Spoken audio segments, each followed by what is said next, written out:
Muito bem, meus queridos amigos e amigas, uma boa noite a todos e a todas.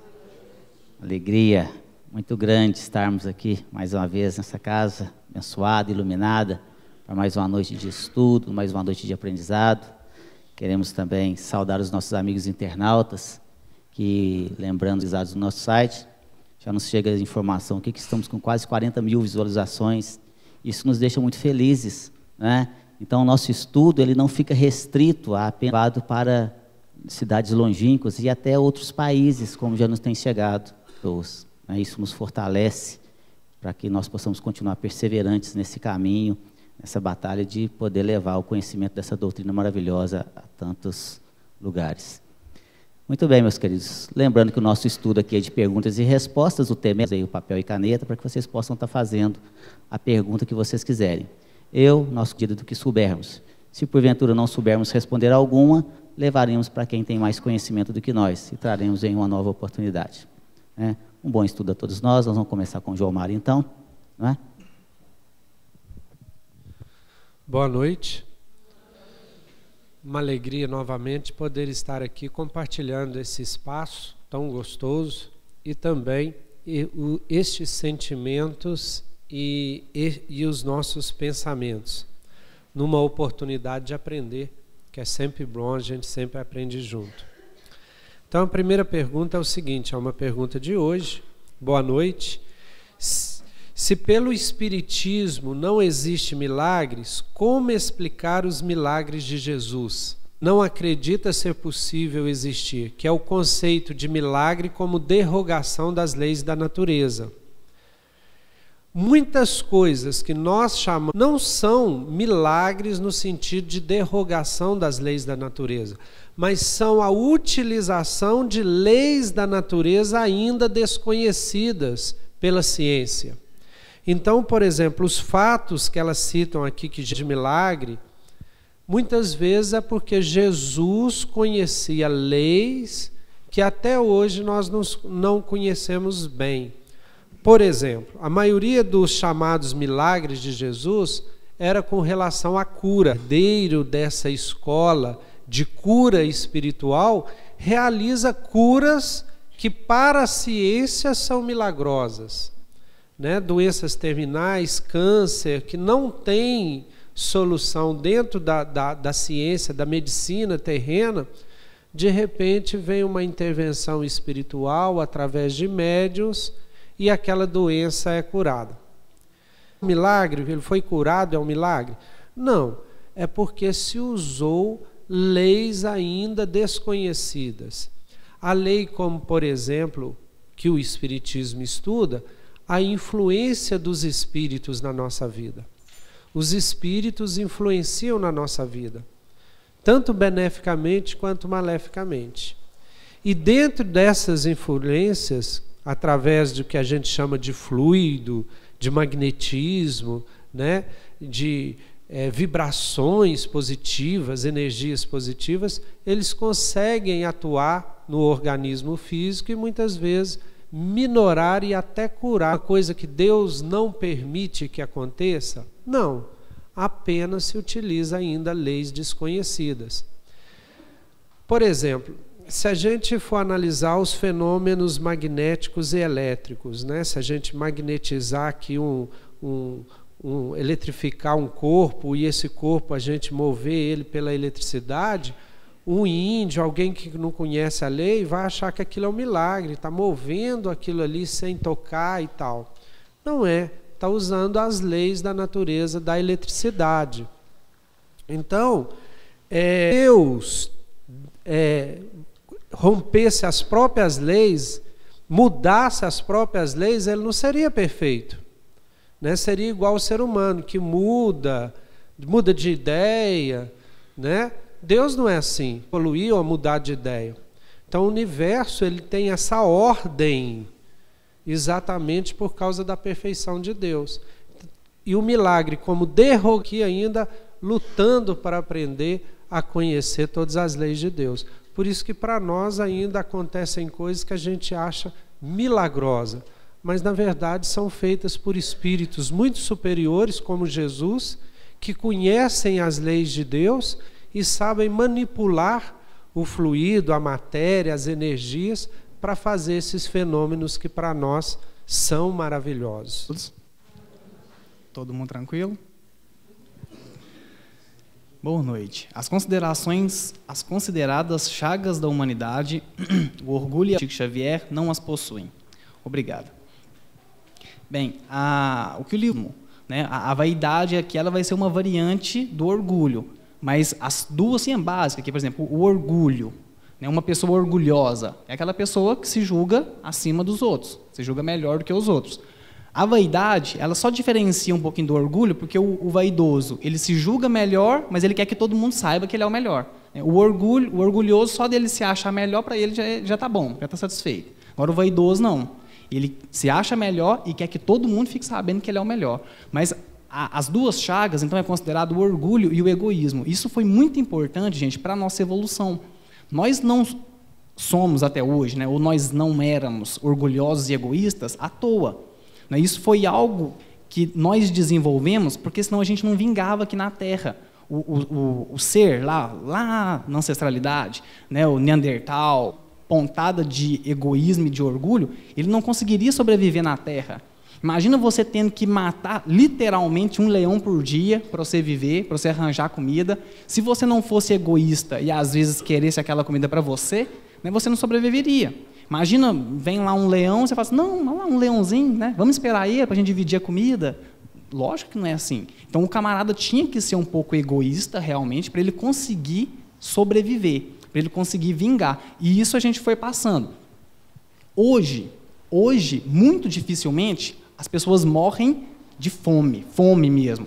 Nós ainda temos alguns locais do nosso planeta que algumas pessoas ainda morrem de fome, mas muito difícil. Um país que nem o nosso aqui, né, do jeito, a minoridade, né, ou melhor dizendo, essa diminuição da disparidade social que a gente vê, né, isso é constatado como o nosso, que alguém vai morrer de fome hoje. Então, ou seja, aquele egoísmo que nos preservava lá no início, ele já deixa de fazer sentido.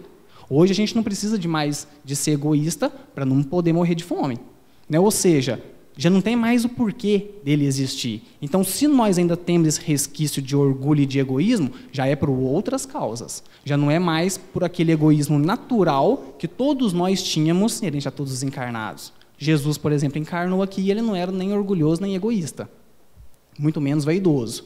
A questão é, eu entendi o que a pessoa quis dizer. Ela quis dizer, espíritos ligados a um planeta de provas e expiações, que ainda precisa encarnar aqui várias vezes, o orgulho e o egoísmo é inerente? Por essa perspectiva, sim. Por essa perspectiva. Aí ela diz, espíritos mais elevados, como o Chico Xavier, por exemplo, já não teria mais esses sentimentos? Particularmente, né, aí agora já é uma questão, isso aí só o Chico vai poder te falar, não tem como a gente falar.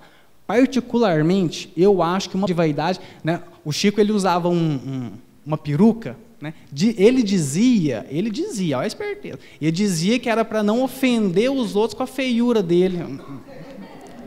E eu não acreditava, eu não caía nessa não. Queria era ficar mais bonitinho mesmo, mais apresentável. Então uma pontadinha, essa vaidade que nos traz um pouco de auto-amor, né, essa vaidade ainda revela um pouquinho de auto-amor, ela é natural. Bonitão, hein? A gente precisa disso, faz bem para a gente. Agora, essa vaidade de você querer se colocar acima do outro já é prejudicial. Então, na minha opinião particular, uma vaidadezinha o homem ainda tinha. Né? Mas é lógico, esse orgulho e esse egoísmo, que são as verdadeiras chagas da humanidade, aí ele já estava anos-luz na nossa frente, realmente ele já tinha extirpado isso, né? E a própria vivência dele, que foi uma vida que só se doou para o outro, né, nos fala sobre isso. Pergunta interessante que nos chega. Por favor, fale sobre a cientologia. Olha só, na verdade, de acordo com os seguidores, né, da cientologia, eles entendem que é uma religião baseada nas revelações cósmicas, né, de um gênio inspirado.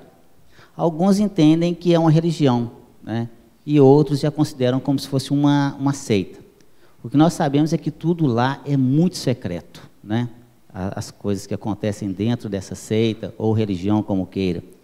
E os números dos seguidores variam, né? Ninguém sabe expressar direito, porque alguns falam que são 100 mil pessoas que seguem essa seita ou religião, outros já falam em 20 milhões no mundo inteiro, né? O que nós temos certeza aqui que é uma entidade, né? Uma seita fundada nos Estados Unidos, né? E tem espalhado no mundo todo. E tem vários seguidores famosos, inclusive, como Tom Cruise, né? Tem o John Travolta. Foi fundada por Ron Hubbard, né? Nos Estados Unidos. E eles acham que a missão deles é de limpar o mundo, limpando, no caso, a mente das pessoas, tirando ali, né, que nesse estágio estariam, então, depois desse tratamento, estariam imunes a doenças, inclusive com superpoderes, né? E essas consultas são pagas, e muito caro, né? Alguns $1000 por hora, e outros com valores até muito maior do que isso, né? Essas consultas, então, inclusive, utilizando, inclusive, a exposição dessas pessoas, no caso dela querer abandonar aquela seita depois, né? E eles acreditam que um ser, né, espiritual, denominado de Xenu, né, seria um comandante de uma constelação galáctica que é de 76 planetas e que transportou aqui para o planeta Terra aqui, bilhões aqui de seres, né, para a Terra, e colocando essas pessoas perto de vulcões, olha só. E que o que restou, então, foram almas, depois disso, né, almas que passaram a habitar aí corpos humanos, trazendo então diversos problemas. Seria por meio de técnicas ali especiais, como um aparelho que eles denominam de eletropsicômetro, ali, para os membros ali daquela seita. E eles também só podem se relacionar entre si, não pode ter relacionamento de outras pessoas, somente podem se casar ali entre os próprios membros daquela pessoa. E para entrar na igreja, só tem 2 jeitos, né? O primeiro, né, é para quem tem muito dinheiro, né? Tem que ter muito dinheiro para poder pagar ali a entrada, para poder participar de todas aquelas por equipamentos que você coloca as mãos ali e vão tendo todo seja, aonde você teria que assinar um contrato de trabalho com essa entidade, né? E o contrato tem um prazo de validade de 1 bilhão de anos, né? Então é um negócio meio complicado, né? É isso aí que é vender a verdadeira alma mesmo, né? E tem um contrato mesmo, né? Você entra lá, tem um contrato, tudo certinho, e o prazo de validade é 1 bilhão de anos. Então você ali imagina a situação. Então, mas aqui, longe de nós a questão da crítica, de forma alguma, o que a gente sempre sugere às pessoas o que Kardec sempre nos orienta, é a fé raciocinada, estudar, passar no crivo da razão, passar no crivo do bom senso, passar no crivo dos ensinamentos de Jesus, e aí sim tomar a decisão. Temos que ter o que nós chamamos de fé raciocinada, colocar essa inteligência maravilhosa que Deus nos ofertou para podermos tomar a decisão correta. É isso, meus amigos.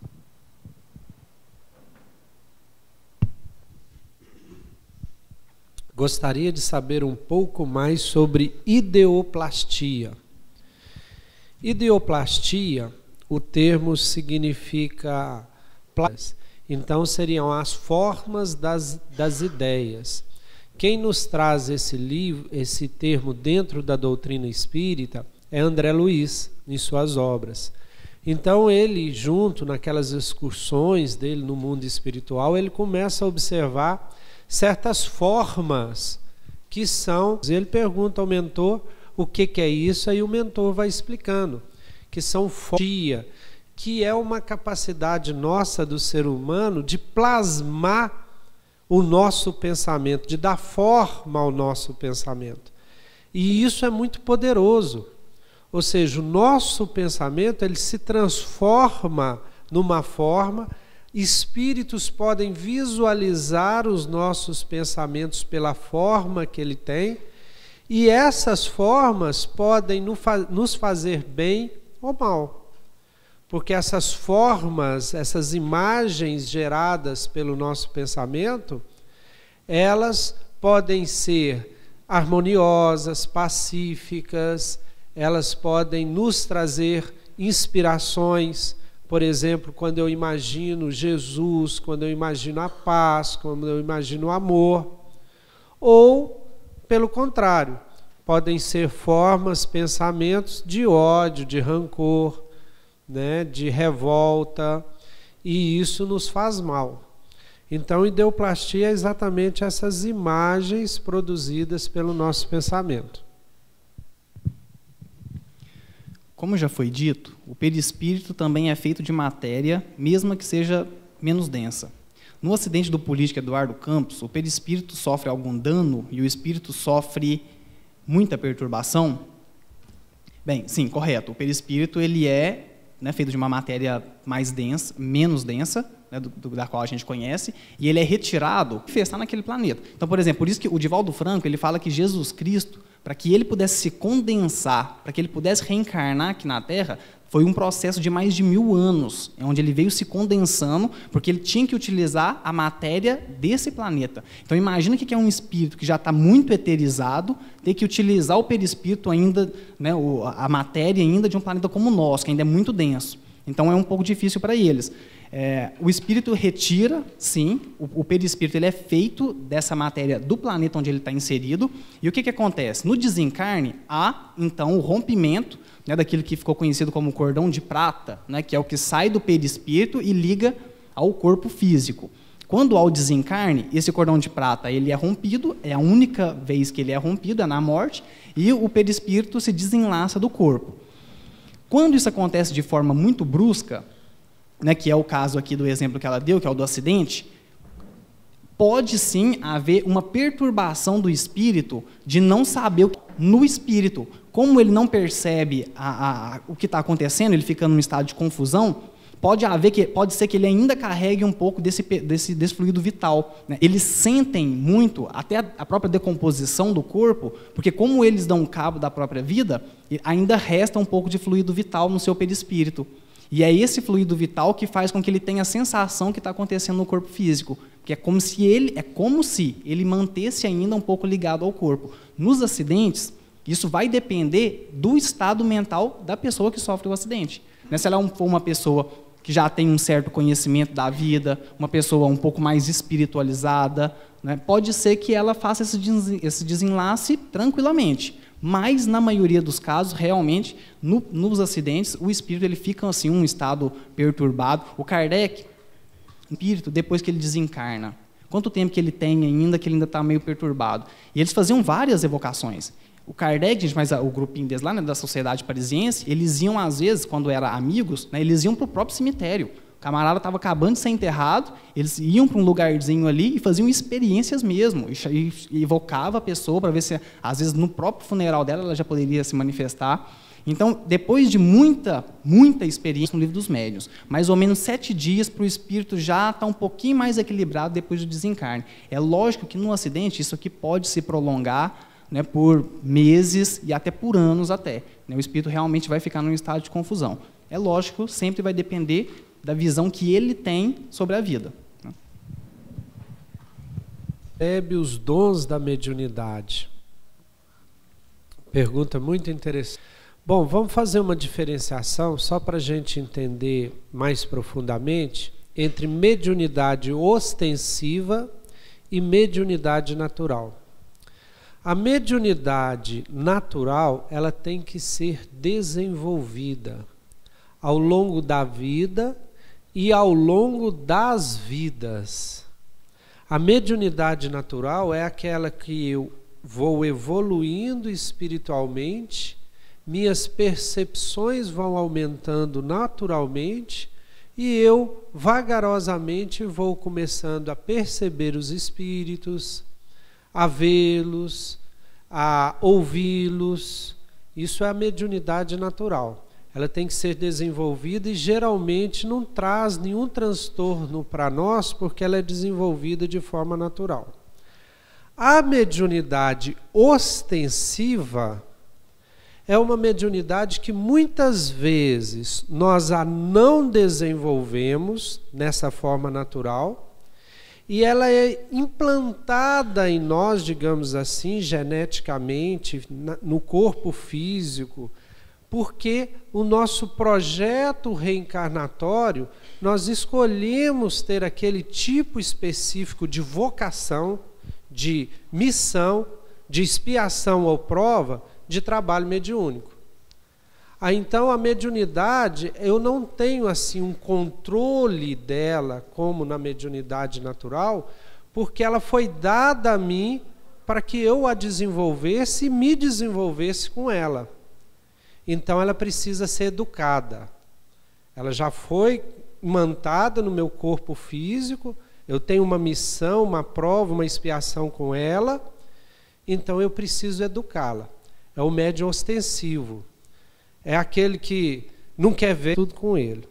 Então, nesse mediunidade ostensivo, ele nem quer perceber e percebe. As coisas, tudo acontece com ele e ele tem clareza que tem alguma coisa de diferente com ele. Já o médium natural, que tem que desenvolver, a gente sempre fala, porque dentro do desenvolvimento intelectual e moral, a gente esquece do desenvolvimento da sensibilidade, que é o desenvolvimento, é tipo assim, a pessoa quer ver o espírito, mas não consegue ver o próximo perto dele. Uma pessoa, eu quero ajudar o espírito desencarnado através da mediunidade, mas ele não consegue ajudar o encarnado que está ao lado dele. O pai, a mãe, o irmão que divide a casa com ele. Então a gente tem que começar a desenvolver a nossa sensibilidade para os sentimentos, por exemplo, que a sensibilidade desenvolver um pouco o discernimento, que é o autoconhecimento, que o Santo Agostinho ensina na pergunta 919 do Livro dos Espíritos. Porque se eu me conhecer, eu terei certeza de saber daquele pensamento, daquela intuição que vem em mim, mas não por mim, que vem de fora. E aí eu vou perceber claramente quando é um espírito que está me intuindo, que está dando uma dica. Então eu tenho que ter o autoconhecimento. Agora, é um tema muito complexo, viu? A gente vem estudando isso há vários anos. E cada vez que a gente estuda, a gente aprende mais um pouquinho. Muito bem, meus queridos.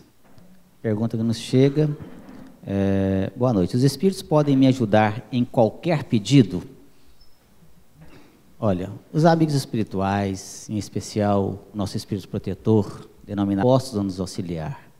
Mas não podem atender a todos os nossos pedidos. Depende, né? Vão nos auxiliar na medida do nosso merecimento, em tudo que for possível e permitido por Jesus, né? Agora, às vezes as pessoas pedem coisas impossíveis de serem realizadas ali naquele momento, e às vezes a gente acha que a gente precisa daquilo, mas nós, na nossa ainda infantilidade espiritual, ainda somos crianças espirituais, nós achamos que precisamos de certas coisas, como, por exemplo, fazer um pedido para ganhar na loteria, né? E a gente vê isso muito, né? Esse intercâmbio. Não, você me ajuda a eu ganhar, porque se eu ganhar... Me contaram, não é? Que a pessoa foi lá e comprou aqueles bilhetes, né, de loteria, né? Vários bilhetes, e foi lá e tirou a metade do bilhete e colocou lá para a santa. Essa é a sua parte, né? A minha está comigo. Então faz ganhar para nós dois ganhar. Né? Então não é assim que funciona, né?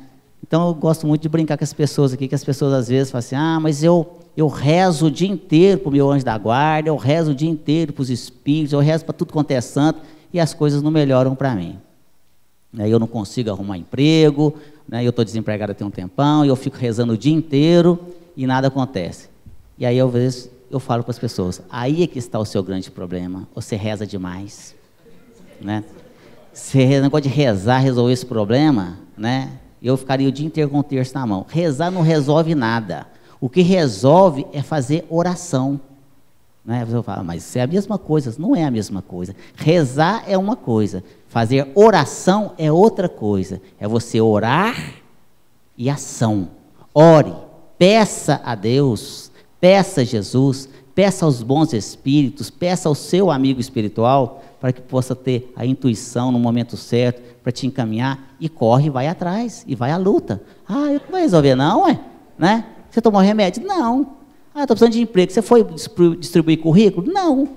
Não é só rezar, que o empresário não vai lá na sua porta da sua casa bater lá e eu te oferecer emprego, não. Não é assim que funciona.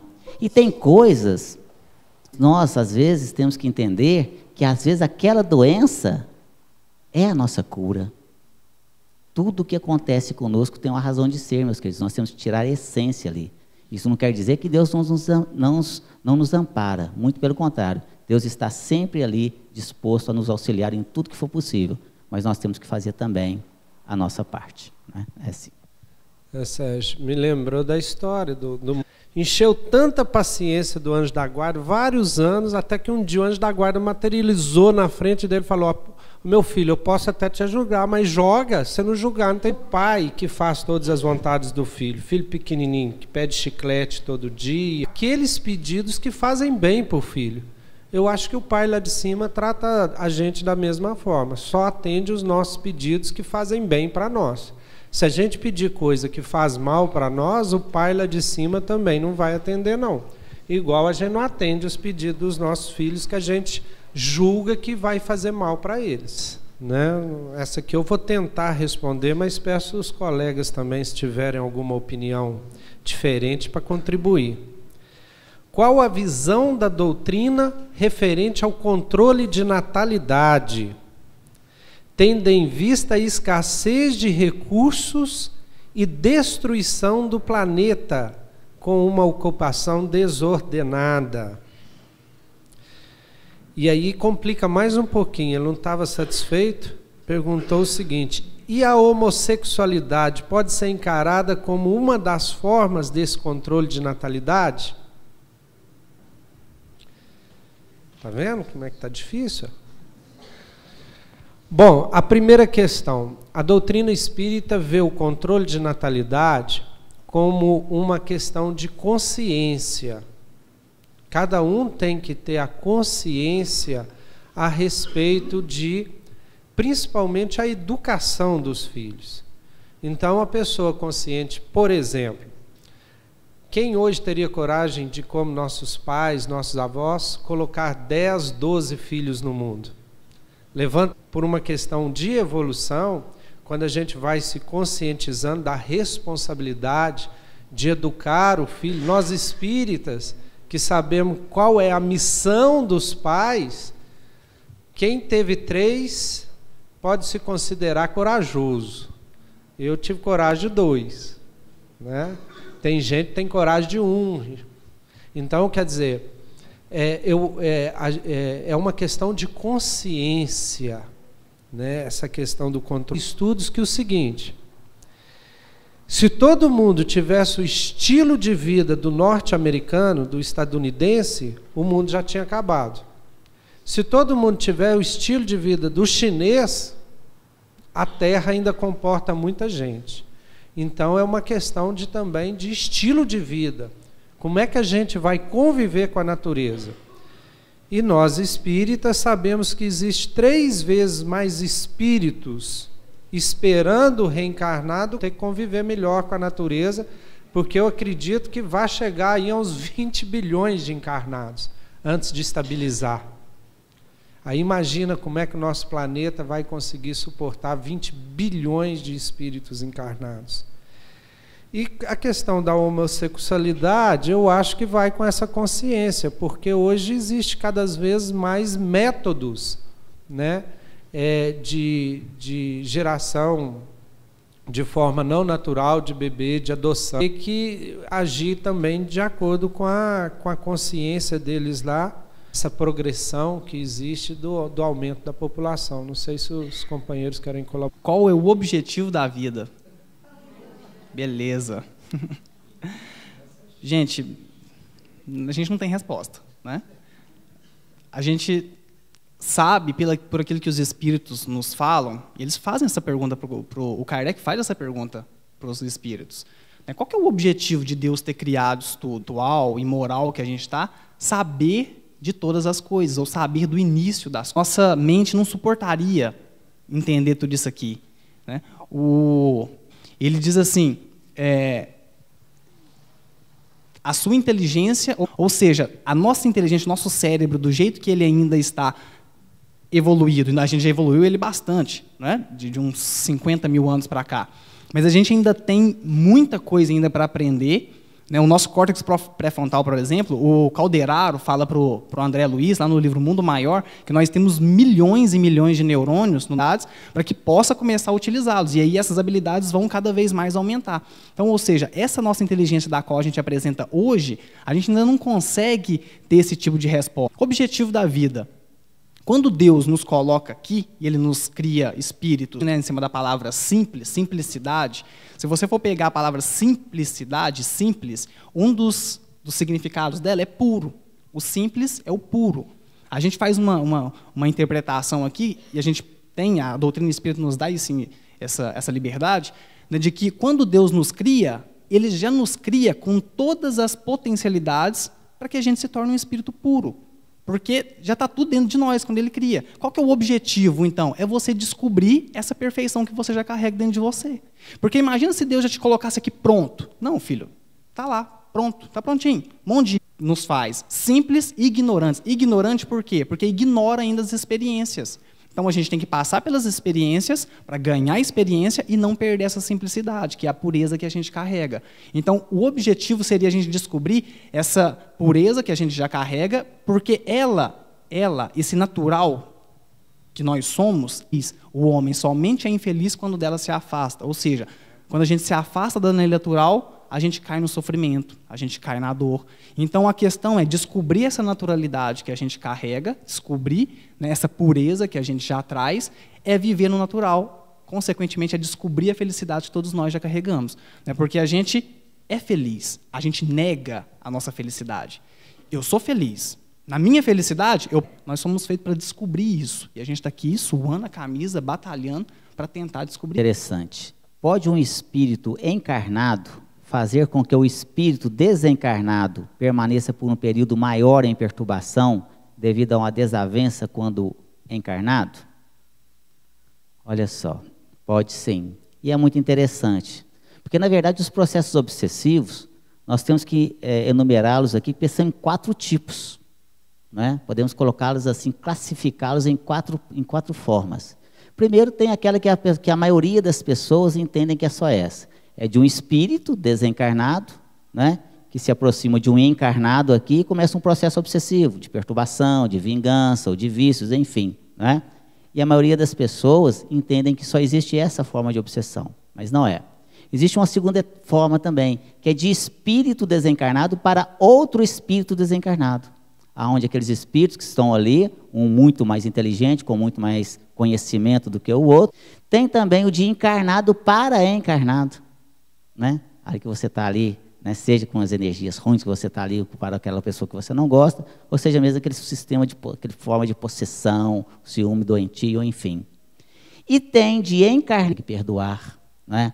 Ali teve rixas, problemas terríveis, enfim. Né?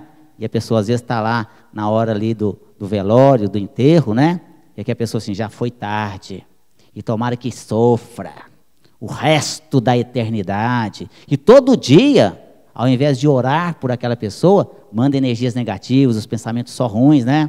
Tomara que você esteja sofrendo aí, remoendo aí no túmulo. Excesso de apego. É quando a pessoa desencarna e você é extremamente apegado àquela pessoa. Ah, olha como é que eu estou agora com os nossos filhos. Olha o aperto que eu estou aqui passando. Você não podia ter me deixado. Ou então eu estou com muita saudade de você, eu te amo demais, amor possessivo, de não aceitação. Né? E aí eu aproveito a oportunidade de Luiz Sérgio, né, que retrata essas situações aqui, desses processos. Né? Em breve nós teremos aqui na casa uma palestra sobre esse tema também, sobre o tema do velório, né, na hora do adeus. O que acontece na hora do velório, o que acontece na hora do enterro, o que nós devemos fazer depois do enterro. O que fazer com os bens do falecido, todas essas questões nós vamos estar tentando aqui dirimir de vocês. Né? O que fazer? Oração, meus queridos, orar por aquela pessoa sempre, né? Lembrar dos bons momentos que passamos juntos, isso é que é importante. É assim que nós devemos proceder para auxiliar aquele espírito que também tem as mesmas ligações conosco, porque também está sentindo as mesmas saudades. Né?